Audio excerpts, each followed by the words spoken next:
வெண்முரசு. பன்னிரு படைக்களம் 26.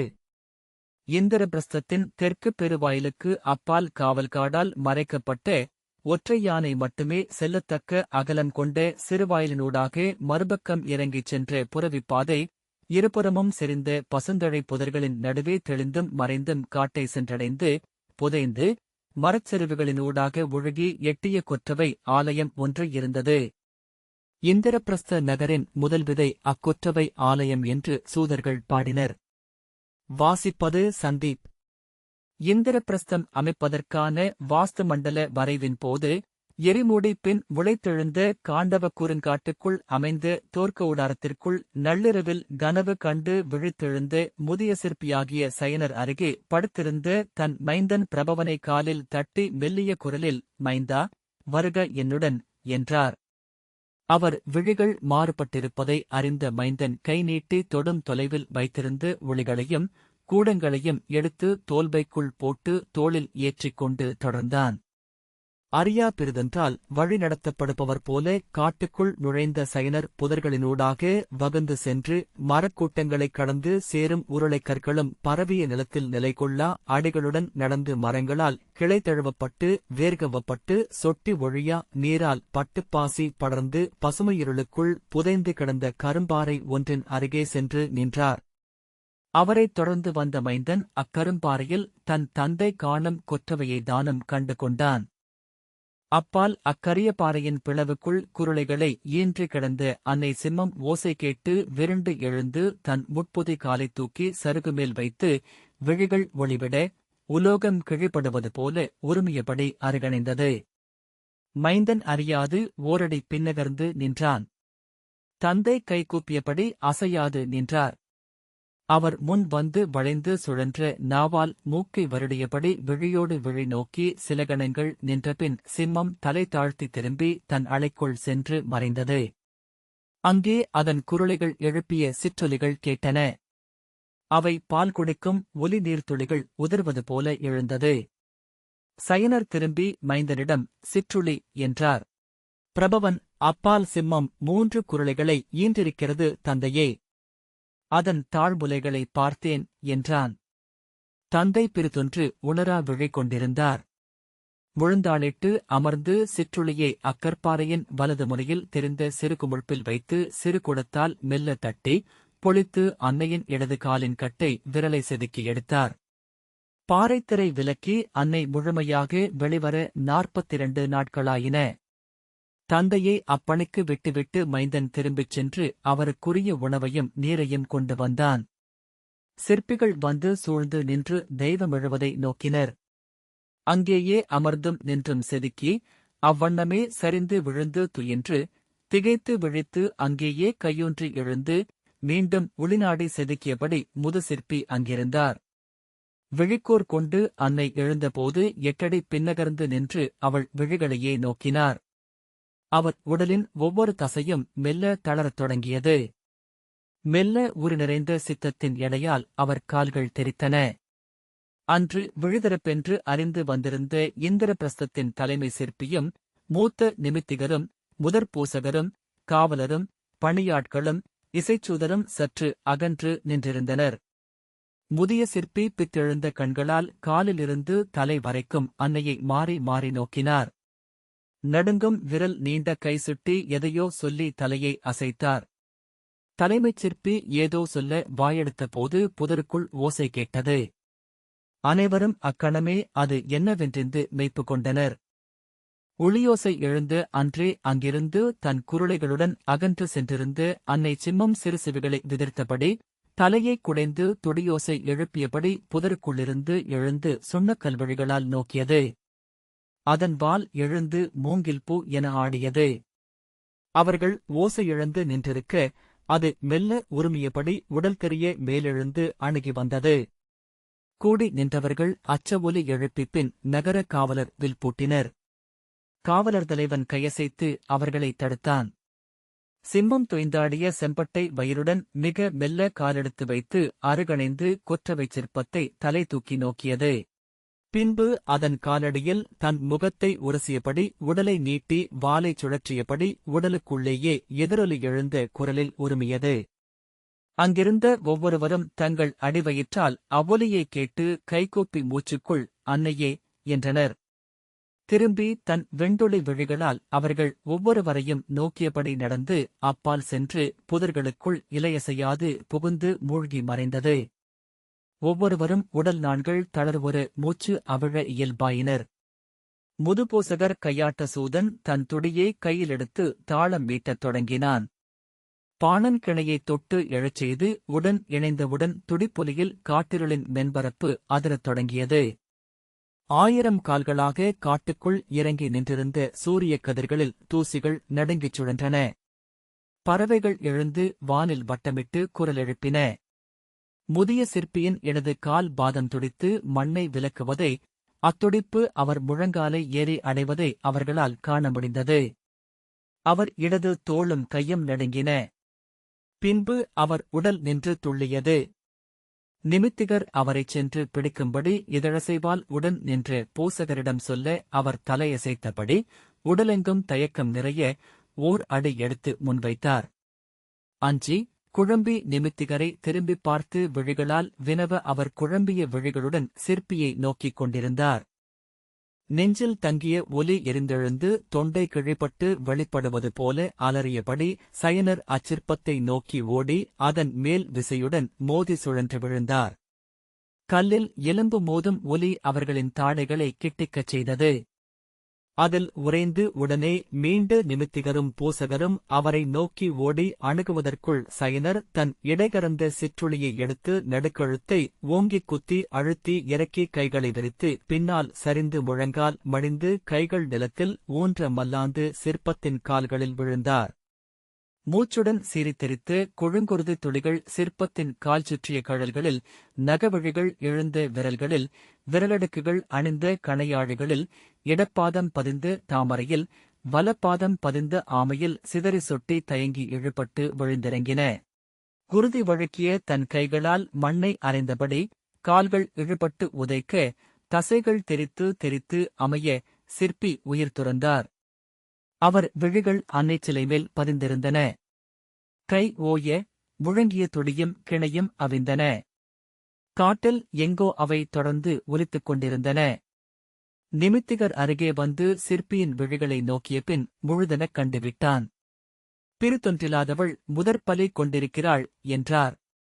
சிலையின் கால்களை நோக்கி குனிந்து வணங்கி அன்னை விழிகளை எவரும் நோக்காதொழிக என்றார். பூசகர் தன் கையிலிருந்து பூசைத் தாளத்தில் மஞ்சளையும் சந்தனத்தையும் குழைத்து பிசின் செய்து அன்னையின் இரு விழிகளையும் மூடினார். அவர்கள் அன்னை காலடியை வணங்கி ஒவ்வொருவராக திரும்பிச் சென்றனர். ஒவ்வொருவரும் தங்கள் முதுகில் சிம்ம நோக்கை உணர்ந்தனர். குறுங்காடமைந்த கொற்றவைக்கு குருதிக் கொலையும் மலராட்டும் தீயாட்டம் நிகழ்த்தப்பட்ட பின்னர் இந்திரபிரஸ்தத்தின் வாஸ்து புனித மண்டலம் வரையப்பட்டது.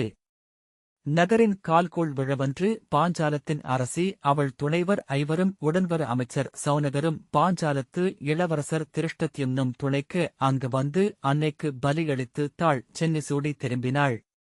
அன்று சற்று வளர்ந்துவிட்டிருந்த சிம்மக்குருளைகள் மூன்றும் புதர்களினூடாக வந்து வாள்களை தூக்கியபடி நின்று அவர்களை நோக்கின. அன்னையின் அழைப்பு புதர்களுக்கு அப்பால் எழ அவை சிற்றொலி எழுப்பியபடி துள்ளி திரும்பிச் சென்றன. கொற்றவை குடியிருக்கும் காடென்பதனாலேயே பிறர் அங்கு வருவதும் அரிதாயிற்று. கருநிலவு நாளில் மட்டும் பூசகர் 7 படைவீரர்கள் வாளுடனும் வில்லுடனும் துணைவர நெய்ப்பந்தமேந்தி அப்பாதையினூடாக நடந்து காட்டுக்குள் வருவார். அவருடன் வருபவர்களில் 3 பின்னோக்கி விழிவைத்து பின்னடி எடுத்து வைத்து நடப்பார்கள். தங்கள் தலைக்குப் பின்புறம் பெரிய விழிகள் கொண்ட முகமூடியை அணிந்திருப்பது அவர்களின் வழக்கம். அச்சம் நிறைந்து முகமூடியின் கண்கள் அவர்களின் ஒளிவழிகளறியா காடொன்றைக் கண்டு உறைந்திருக்கும். காட்டின் எல்லையை அடைந்ததும் பெருமுழவுகளை ஒலிக்க வைத்து, "அம்பே! அரசியே! அலகிலாதவளே! விழியளே! வெற்றி கொள்பவளே! புடவியெனும் விரியாட்டுக் கொண்டாடுபவளே! எங்கும் பூத்தவளே! எக்கணமும் புதியவளே!" என்று கூவியபடி உள்ளே செல்வார். கொற்றவை ஆலயத்தின் பின்னாலிருந்த அக்குகையில் எப்போதும் சிம்மங்கள் இருந்தன. அன்னை சிம்மம் ஈன்ற குட்டிகள் முழுப்பாதம் அடைந்து தங்கள் முத்திரைகளால் அந்நிலத்தை அடையாளப்படுத்தின. ஆலயத்தருகே அவர்கள் வரும்போது அவை உருமியபடி சென்று அப்பாலிருந்த சிறிய பாறைகளில் ஏறி சொல்மறுக்கும் கண்களால் அவர்களை நோக்கிக் கொண்டிருக்கும். அன்னையின் சிறு கல்விளக்கில் நெய்யிட்டு சுடரேற்றி சிறு குருதிக் கொடையளித்து நெய்ப்பந்தம் கொளுத்தி சுடராட்டு நிகழ்த்தி வணங்கி மீண்டு செல்லும்போது அச்சத்தில் அவர்கள் உடல் மேய்ப்பு கொண்டிருக்கும். இந்திரபிரஸ்தத்தின் காவல் கொற்றவை நுதலணிந்த விழியும் பிறை சூடிய சடைமகுடமும் பைநாகக் கச்சையும் கொண்டவள். 16 கைகளிலும் முப்புரிவேலும் உடுக்கும் மின்கதிரும் உழலைத்தடியும் வாளும் கேடயமும் வில்லும் அம்பும் கபாலமும் கனலும் வடமும் அங்குசமும் தாமரையும் அமுதகலமும் ஏந்தி அளித்து அருளை இடையொசிந்து நின்றிருந்தாள். சிற்றிடைக்கு மேல் எழுந்த அமுதகுடங்களில் கருணையும் விரித்த கால்களின் நடுவே திறந்த அல்குலில் அனலும் வாழ்ந்தன. அவள் கால்களின் கழல்களில் மும்மூர்த்திகளின் முகங்கள் பொறிக்கப்பட்டிருந்தன. அவள் கணையாழிகளில் சூரிய சந்திரர்களும் ஆதித்யர்களும் விழி திறந்திருந்தனர். அவளைச் சூழ்ந்திருந்த பிரபாவலயத்தில் 8 வசுக்களும் திசைத்தேவர்களும் நிறை கொண்டிருந்தனர். ஆவணி மாத கருநிலவு நாளில் இந்திரபிரஸ்தத்தின் கொற்றவை அன்னைக்கு நினக்கொடையும் தீயாட்டும் வெறியாட்டும் நிகழ்த்தும் பொருட்டு அரசி திருப்பதியும் அரசர் யுதிஷ்டிரரும் வந்திருந்தனர். அவர்களுடன் தம்பியர் 4வரும், மதுராவின் மூத்த யாதவரும், துவாரகையின் இளைய யாதவரும், அமைச்சர் சௌனகரும் சென்றனர். தெற்கு காட்டுக்குள் நுழைவதற்கான பாதை இருபுறமும் வளர்ந்த புதர்கள் வெட்டப்பட்டு வெண்மணல் கொட்டப்பட்டு சீரமைக்கப்பட்டிருந்தது. பல்லக்கில் ஏறி அடர்காட்டின் எல்லை வரைக்கும் வந்த அரசி அதன் பின் சந்தனக் குரடுகளை அணிந்து கொண்டு தன் கையிலேயே பூசணைப் பொருட்களை சுமந்தபடி நடந்தாள். அவள் அணுக்கத் தோழி மாயையும் உடன் நடந்தாள். முன்பே சென்ற இசைச்சூதர் தங்கள் கையில் இருந்து முழவை ஒலிக்க வைத்து அவர்களின் வருகையை அறிவித்தபோது அப்பால் காட்டுக்குள் இருந்து வாழ்த்துலிகள் எழுந்தன. எவரும் எச்சொல்லும் உரைக்கவில்லை. அவர்களின் உள்ளங்களும் சொல்லின்மையில் பிசிராடி நுனி பறந்து கொண்டிருந்தன. அடர்காடு தன்னைப் பற்றியே பிறர் நினைக்க வைக்கும் வல்லமை கொண்டது.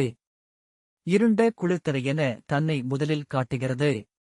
பின்பு 1000 விழிகளென நோக்குகிறது. பின்பு மறைந்திருக்கும் 10,000 அறியா பார்வைகளென மாறுகிறது. அத்தனை நோக்குகளையும் ஒன்றிணைக்கும் ஒற்றை ரீங்காரமாக சூழ்ந்து கொள்கிறது. திருபதி அக்காட்டில் எழுந்து ஒவ்வொரு விழியையும் தொட்டு சொல்லாட விழைபவள் போல் நோக்கியபடி வந்தாள். அவளருகே தலை குனிந்து யுதிஷ்டிரர் நடந்தார். பெரிய கைகளை அசைத்தபடி தோளில் பரவிய நீள்குழலுடன் பீமனும், வில்லேந்தி அம்பரா தோணியுடன் அர்ஜுனனும், தொடர்ந்து நகுலனும் சகதேவனும் சென்றனர். முழவேந்திய இசைச்சுதர் மூவருக்குப் பின்னால் இளைய யாதவரும் மூத்த யாதவரும் அருகருகே நடந்தனர். கொற்றவை ஆலயம் தொலைவில் தெரிந்ததும் யுதிஷ்டிரர் தலை தூக்கி நீள்மூச்செறிந்தார். சௌனகர் அருகே குனிந்து மெல்லிய குரலில் ஆணை பெற்று கையாட்ட முழவுகள் எழுந்தன. ஆலய முகப்பில் காத்து நின்றிருந்த சிற்றமைச்சர்கள் சுஷமரும் சுரேசரும் அருகணைந்து முகமன் உரைத்தனர். அனைத்தும் சித்தமாக உள்ளன அமைச்சரே என்றார் சுஷமர். அவர்கள் சென்று ஆலயத்தின் முன் நின்றதும் அங்கு நின்றிருந்த இசைச்சுதர்கள் முழவுகளையும் கொம்புகளையும் சல்லரிகளையும் முழக்கினர். பாறையை உள்ளமைத்து கட்டப்பட்ட ஆலயக் கருவறைக்குள் 3 பூசகர்கள் அன்னையின் ஓங்கிய சிலைக்கு மஞ்சளும் சந்தனமும் அரைத்த குழம்பை தொட்டு உருட்டி எடுத்து வீசி விரல்களால் அழுத்திப் பரப்பி மெய்ச்சாத்து அணிவித்துக் கொண்டிருந்தனர். தலைமை பூசகர் மட்டும் திரும்பி அரசியையும் அரசரையும் வணங்கினார். கரும்பாறையிலிருந்து ஊரே எழுபவள் போல பொன்னுடலுடன் அன்னை உருத்திரட்டி வந்து கொண்டிருந்தாள். கருவறைக்கு முன்னிருந்த அகன்ற கருங்கல் முற்றத்தில் வாழை இலைகள் பரப்பி மலர்களும் பூசணைப் பொருட்களும் குவிக்கப்பட்டிருந்தன. உடைவாளேந்திய காவலர்கள் சற்று விலகி மரங்களின் அடியில் நிலை கொண்டனர். அவர்கள் அனைவரையும் நோக்கால் இயக்கும் இடத்தில் படைத்தலைவன் தன் இடையில் சிறு கொம்புடன் நின்றான். அரசியும் அரசரும் அன்னைக்கு முன் நிற்க இளையவர்கள் இருபக்கமும் நின்றனர். அருகே இளைய யாதவரும் மூத்த யாதவரும் நின்றனர். அவர்களுக்கு முன்னால் ஆலய முற்றத்தில் 12 நிலைக்களம் வெண்சுண்ணத்தால் வரையப்பட்டிருந்தது. ஒவ்வொன்றிலும் அதற்கான எண்கள் பொறிக்கப்பட்டு அருகே சிறிய உருளைக்கற்களாக அக்களத்திற்குரிய தேவர்கள் அமைக்கப்பட்டிருந்தனர். அவர்கள் மலர் சூடி அருகே சிறுமண்ணகலில் சுடர் எரிய அந்நிழல் அருகே நீண்டு நின்றாட காத்திருந்தனர். முதுபோசகர் உள்ளிருந்து அன்னையின் காலடியிலிருந்து எடுத்த மலரும் அவள் உடலில் இருந்து தொட்டு எடுத்த சந்தன மஞ்சள் விழுதும் கொண்டு வந்து அரசருக்கும் அரசிக்கும் அளித்தார். அவர்கள் அதை நெற்றியில் அணிந்து கொண்டதும் மாலை 4ஆம் நாழிகையில்தான் கருநிலவு தொடங்குகிறது என்பது நிமித்திகர் கூற்று. அரசி அதன் பிறகே அணி செய்யத் தொடங்க வேண்டும். சற்று முன்னர்தான் தொடங்கினோம் என்றார். யுதிஷ்டிரர் அன்னை எழுக என்று சொல்ல போசகர் தலைவணங்கி உள்ளே சென்றார். சந்தன மஞ்சள் மேக்காப்பு கீழிருந்து சிதலெழுவது போல வளர்ந்து அன்னையின் தோளை சென்றடைந்த போது மாலை கடந்துவிட்டிருந்தது. சுற்றிலும் இலைகளினூடாக சரிந்திருந்த ஒளிக்குழல்கள் விண்ணோக்கி இழுபட்டு மறைய இலைகளின் பளபளப்புகள் அணைந்தன. மேக்காப்பில் அன்னையின் முகம் முழுதமைந்த போது சூழ்ந்திருந்த காடு இருளாகவும் ஒலியாகவும் மட்டுமே எஞ்சியது. அணிப்பேழை கொண்டு வந்து வைத்து திறக்கப்பட்டது. பூசகர் அன்னையின் குழல் அலைகளுக்குமேல் நெய்க்கரிச்சாந்து குழைத்து காப்பிட்டு அதில் அருமணிமலர்களையும் பொன்மணிகளையும் பதித்தார். அவள் மூக்கில் செம்மணிகள் ஒளிரும் வளையம் அணிவிக்கப்பட்டது. காதுகளில் நாகக்குழையும் தோள்களில் அணிவளைகளும் செறிவளைகளும் பதிக்கப்பட்டன. ஒன்றன்பின் ஒன்றென முத்தாரமும் மணியாரமும் சரப்பொளி மாலையும் அவள் முலைகள் மேல் அணிவிக்கப்பட்டன. இடையில் செம்மணிகள் சுடரும் மேகலையும் அதற்குக் கீழே தொடைச்செறிகளும் சூட்டப்பட்டன. தென்முத்துக்கள் ஒளிவிட்ட கழல்கள் புன்னகை சூடின. கணையாழிகளில் கண்கள் எழுந்தன. கல்லில் இருந்து பிறிதொரு அணிவடிவம் எழுந்து கண்முன் நின்றது. பூசகர் வந்து பணிந்து அன்னைக்கு விழிமலர்கள் பொருத்தலாம் அல்லவா என்று யுதிஷ்டிரரிடம் கேட்டார். அவர் தலையசைக்க திரும்பி இசைச்சூதரிடம் கைகளைக் காட்டிவிட்டு உள்ளே சென்றார். அன்னையின் கல்விழிகளை மூடியிருந்த செஞ்சாந்து மீது வைரங்கள் பதிக்கப்பட்ட விழிமலர்கள் பொருத்தப்பட்டன. விழியொளி கொண்டதும் அவள் முகத்தில் மெல்லிய துடிப்பு குடியேறுவது போல தோன்றியது. துடித்து திமிரி அலைத்த தாளத்துடன் இணைந்து அவள் உடலும் அசைந்தது. எக்கணமும் வீரிட்டலறியபடி அவள் எழுந்து நின்றாடத் தொடங்கிவிடுவாள் என்பது போல். இருகைகளையும் கூப்பிக் கால்களை அழுந்த ஊன்றி முற்றிலும் நிகர்நிலை கொண்ட உடல் அசைவற்றிருக்க நிலைத்த விழிகளால் அன்னையை நோக்கிக் கொண்டிருந்தாள் திர்பதை. பூசகர் ஆணையிட துணை பூசகர்கள் அன்னை முன் ஐம்பருக்கள் குடிகொண்ட 5 மங்கலங்களாகிய சுடரகல், வெண்கவரி, பொற்குடத்து நீர், வெள்ளிக்கிண்ணத்தில் கூலமணிகள், ஆடி ஆகியவற்றை நிரத்தினர். பூசகர் எழுந்து அரளியும் தெச்சியும் காந்தளும் செண்பகமும் தாமரையும் என 5 செம்மலர்களை அள்ளி அன்னையின் காலடிகளில் இட்டு வணங்கினர். முதற்போசகர் வெளிவந்து கைகாட்ட இசைச்சுதர்கள் தங்கள் கலம் தாழ்த்தி அமைந்தனர். செவிதுளைக்கும் அமைதியில் காட்டின் ஒலிகள் உயிர்த்தெழுந்து வந்தன. சீவடிகளின் ரீங்காரத்தால் இணைக்கப்பட்ட கூகை குழறலும் கானாடுகளின் செருமல்களும் மான்கூட்டமொன்றின் தும்மலோசைகளும் சூழ்ந்தன. பந்த ஒளி கண்டு கலைந்து மீண்டும் அமைந்த பறவைகளின் சிறகோசை தலைக்குமேல் சிதறியது. ஆலயத்தைச் சுற்றி நடப்பட்ட 108 நெய்ப்பந்தங்களின் சுடரசைவில் அப்பகுதி காற்றில் படபடக்கும் கொடி என தெரிந்தது.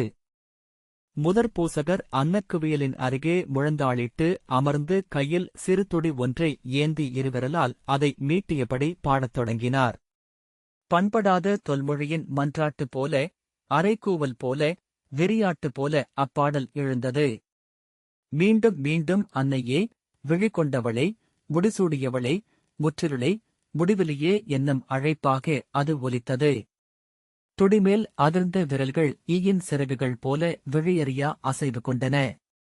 அத்தாளத்துடன் இணைந்து கொண்டிருந்த அவர்களின் உள்ளங்கள் அவ்விரைவை அடைந்தன. மேலும் மேலும் விரைவெனத்தாவி தாங்கள் சுமந்திருந்த அனைத்தையும் உதறி வெறும் இருட்பாய்ச்சலென மட்டுமே ஆகின.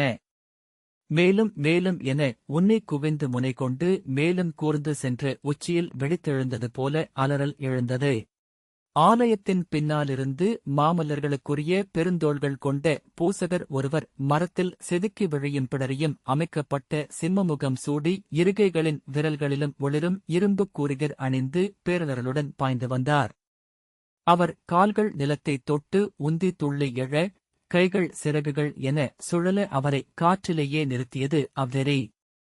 மரவொரியாலான செந்நிறப்பிடரிக்கற்றை காற்றில் எழுந்து குலைந்தாட, மார்பில் பரவியிருந்த செந்தாடி உலைந்து பறக்க, இழுபட்ட வாய்க்குள் வெண்ணிற கோரைப்பற்கள் செறிந்திருக்க சிம்மமுகம் விரித்துச் சுழன்றாடியது. பூசகரின் குரல் விலங்குகளின் தொண்டைகளுக்கு உரிய முறுக்கமும் துடிப்பும் கொண்டு ஓங்கியது. எழுக பன்னிரு படைக்களம்! பன்னிரு படைக்களம் எழுக! எழுந்தெழுக பன்னிரு படைக்களம்! பன்னிரு படைக்களம்! அம்மா, பன்னிரு படைக்களம்! பன்னிரு படைக்களம் தாயே! மாகாளி, கருங்காளி, தீக்காளி, கொடுங்காளி, பெருங்காளியே! உருநீலி, கருநீலி, விரிநீலி, எரிநீலி, திரிசூலியே! காளி, கூளி, கங்காளி, செங்காலி முடிப்பீலியே! எழுக பன்னிரு பெருங்களத்தில் எழுக! எழுக பன்னிரு குருதிக் குளங்களில் எழுக! எழுக பன்னிரு கொலைவிழிகள்! எழுக பன்னிரு தடமுலைகள்! எழுந்தெழுக பன்னிரு கழல்கால்கள்! எழுக அன்னையே! எழுக முதச்சுடரே! எழுக முற்றிருளே! எழுக அன்னையே! எழுந்தெருக இக்களத்தில்! நின்றாடுக இவ்வெறிகுளத்தில்! எழுக பன்னிரு படைக்களம்! படைக்களமாகி எழுக அன்னையே! அன்னை முன் எழுக! அன்னை முன் எழுக 1000 பலிக்கொடைகள்! அன்னை முன் எழுக 1000 பெருநகர்கள்! அன்னை முன் எழுக 10,000 குருதிக்கலங்கள்! அழிவின் அரசி இருளின் இறைவி இங்கெழுக! இங்கெழுக! சிம்மமுகன் வேலை ஓங்கி மண்ணில் குத்தி நிறுத்தி தன் நெஞ்சை நோக்கி அறைந்து இரு கைகளையும் விரித்து பெருங்குரலெழுப்பி முழந்தாள். மடக்கி நிலத்தில் விழுந்தார். இரு கைகளிலும் உகிர்கள் மின்ன தூக்கி தலைக்குமேல் அசைத்து நடுநடுங்கினார். பூசகர்கள் இருவர் அப்பால் காட்டுக்குள் கட்டப்பட்டிருந்த வெண்ணிற எருதை இழுத்து வந்தனர். ஒளியைக் கண்டு 4 கால்களையும் ஊன்றி புள்ளிருக்கை விதிர்க்க தலை தாழ்த்தி மூச்சொலி எழுப்பி பின்னகர்ந்தது. அதன் பெரிய வழிகளுக்குள் பந்தங்களின் செவ்வொளி மின்னியது. பூசகர் அதை உந்தி முன்னெடுத்து வந்து அன்னையின் முன் நிறுத்தினர். அது கழுத்துத் தசைச் சுருள்கள் விரிந்து வளைய தலையை அசைத்து கொம்புகளை குலுக்க காதுகள் அடிபட்டு ஒலித்தன. பூசகர் அதன் கழுத்தில் செம்மலர் மாலையை அணிவித்தனர். முதுபூசகர் அதன் தலைமேல் நீரைத் தெளிக்க அது உடல் சிலிர்த்து மெல்லிய தும்மலோசை எழுப்பியபடி சிம்மமுகனை நோக்கிச் சென்றது. சிம்மப்பேரொலியுடன் அவர் இருகைகளையும் விரித்து அமரியபடி அதை எதிர்கொண்டார்.